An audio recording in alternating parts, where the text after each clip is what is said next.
Ang sabi nila, ang pagiging single daw ay less stress, less problem, less spending, more time, more flirting, and more fun! Pero ang tanong, masaya nga ba talaga? O gusto mo lang ipamukha na masaya ka kahit hindi? Paano kung sabihin ko sa'yo masaya ako? Hindi nga Ang bitter mo ay one. Ang bitter mo, may tatlong uri na pagiging single. Una, dahil sa recent breakup. Pangalawa, dahil matagal lang nakapag-break at hindi pa nakakahanap ng kapalit. Pangatlo, single sis birth. Actually, ang topic natin ngayon ipofocus sa number 3, ngunit pakulot na matamaan ang number 1 at number 2. Madaming rason kung bakit single ang isang tao. 1. Busted o torpe. 2. Juicy. 3. Tsaka. Hindi naman magkakailan na isa ito sa mga factor. Although, hindi ko naman sinasabing every time. 4. I'm not yet ready. Nita, pwede ba manligaw? I'm not yet ready. Ulul, mas 50 ka na, hindi ka ba ready? Kailan pa?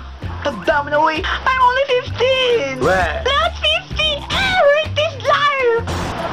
May mga taong dahil sa kadahilanang sila ay single ay nagkakaroon sila ng eager effect na makahanap ng girlfriend o boyfriend. Yung gustong-gusto mo na maka-experience ng pakikipagrelasyon dahil una, naiinggit ka sa mga kasama mo dahil halos lahat sila ay naka-experience na ng pakikipagrelasyon. At dahil nga sa kadahilanang inggitero ka, saan gusto mo na rin pumasok sa isang relasyon para hindi ka ma-OP sa kanilang mga topic. Pangalawa, sawang-sawa ka na maging tagapayan ng mga kaibigan mo tungkol sa mga love problems sila na wala namang epekto para sa'yo. Yung tipo ka naman pwede? Pwede? Pangatlo, nagmamadali ka na kasi you feel left behind because of your age. Huwag ka magmadali, kaya ka na pupunta sa maling tao eh. Don't rush. Yung iba pa nga pumapasok sa isang relasyon kahit one time, big time lang para hindi masabing loser sila at single since birth.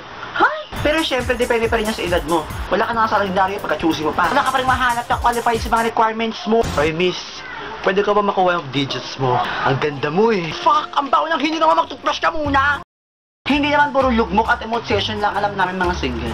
Actually, may mga times naman na happy-happy, masaya, bonggang-bongga yung happiness, na pero hindi mo may iwasan na pag-uwi mo ng bahay. Parang may nararamdaman kang parang something na parang pag-uwi mo ng bahay, lalo na pag sobrang tahimik. Boom! Yung makakaramdam ka ng bulaga ang kalungkutan. Yung feeling na hindi mo ma-explain kung ano yun, kung bakit. Why? Why is this happening? Yung out of nowhere, bigla ka na lang tatahimik, mag-iisip, at malulungkot. Dagdagan mo pa ng mga stress sa school, mga financial problem, boom! Depressing! Anong drama yan? Napuwing ako. Ang lakas kasi ng electric fan.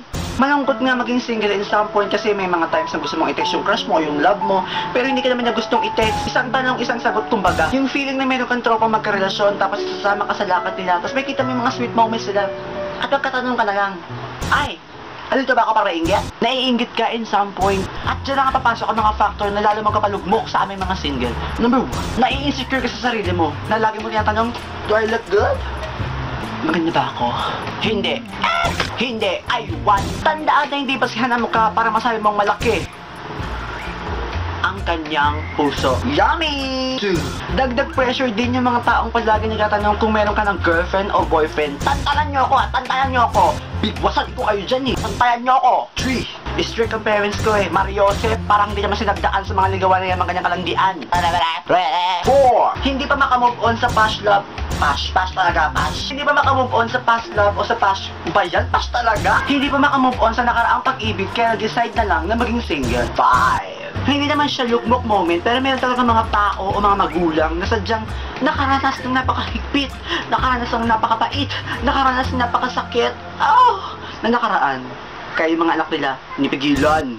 Pero syempre, diba, look forward, think positive, and be awesome like me. I like it. Ako, single pa ako kasi hindi pa ako ready. I'm not yet ready. Oh my God. Although umaasa, naghahantay, nagrilande, bahala na. Pero syempre, diba, kailangan mo din gumawa ng move. Baka naman asa ka ng asa sa kasabihang may nakalaan din sa akin sa hinaharap. Bukas! Kailangan mo din gumawa ng move para naman may makapansin sa'yo. Malay mo, tsaka ka na pala sa paningin nila, hindi mo napapansin, kaya walang namalapit sa'yo at wala naka-try. Try it on my own. Hindi naman basihan ang relationship status ng isang tao para masabi mong masaya ito o malungkot ito sa kanyang buhay. Lagi mong tandaan na ikaw at ikaw lang ang may hawak ng sarili mong kapalaran. Ang happiness ay magagaling sa'yo.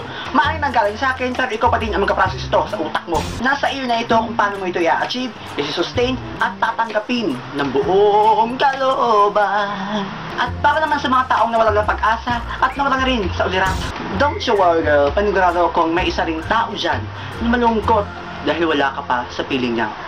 At dahil dyan ang LC Fan of the Week natin ay si Ron Bueno. Hi Ron! Honey, honey, honey,